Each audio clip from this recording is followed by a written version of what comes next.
A day in my life with your Pokpokarang Bayot. This is Mondayak, your Shalang Eming Bayot, correct? Alright, so it's another Pukpukan night na naman, so back to work tayo because it's Monday, correct? But before going to work, so nag-order muna tayo ng coffee drinks with my cousins here in Over Coffee in Marikina City. I don't know the exact location. In fairness, dinadayo talaga sila dito kasi pagkadating namin punong-puno na yung table, so wala na kaming bakante. So nag-order na lang kami. And this is our order. And the taste, mga bayut, super sarap talaga. And now, papunti na kami ng Save More. Mag-grocery kasi sila. So dito na din ako bumaba kasi dito din yung sakayan papuntang Atza Mega Mall. Correct. Alright, so we are here already. This is Mondayak. How can I assist you today? Alright, so real talk, pag Monday pa naman, medyo nakakatamad. And it's really true. Absolutely correct. And it's really true, mahirap talaga magtrabaho if graveyard shift or nagtatrabaho ka ng panggabi.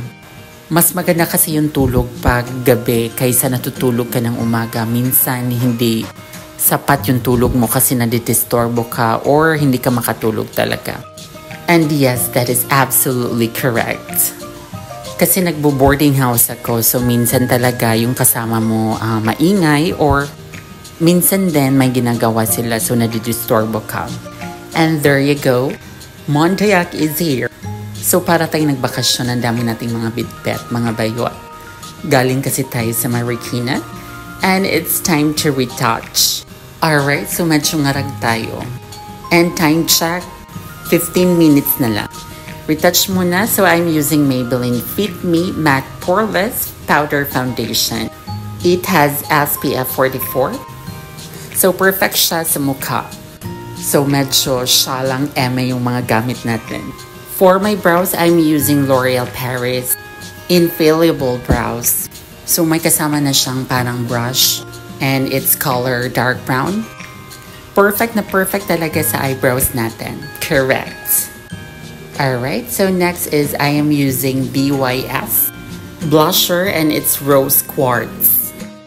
Alright, so almost done. And for our lipstick, we are using Maybelline. And it's color dark red. Already, so tapos na yung pag-retouch natin for 10 minutes lang. Mabilis ang retouch lang for the freshness, mga bayuts. At konting pabango, pero fresh na fresh tayo, correct? So, after 4 hours of calling, it's lunchtime. So, nagbaon tayo ng chicken curry and rice na din. Medyo nadamihan yung rice natin for today, but it's okay kasi gutom ang bayot, correct? Alright, so itadakimasu. And perfect na perfect yung pagkaluto as well. So, madami yung sabaw. So, pwede na talagang pang-ulam yung sabaw. Kahit konti lang yung hiwa ng manok, correct? And also, malakas talaga ako sa kanin. So, there were times na pag masobrahan ako ng kanin, so parang high blood ako or naha-high blood talaga ako. There you go. So, natapos na yung kain natin. And it's back to work again. So, another 4 hours of calling. So, medyo ngalay na yung bunganga natin. Kakachika ng mga afam, correct? Alright, and of course, I have my collagen. I take collagen for my skin. And it's really true talagang nakakabata ng balat. And it's absolutely correct, mga bayut. And also, drink a lot of water. Perfect kasi pag-hydrated ka. Alright, so done taking calls for 8 hours. Thank you so much for watching. This is Mondayak, your Shalang Eming Bayot. Have a good one. Bye!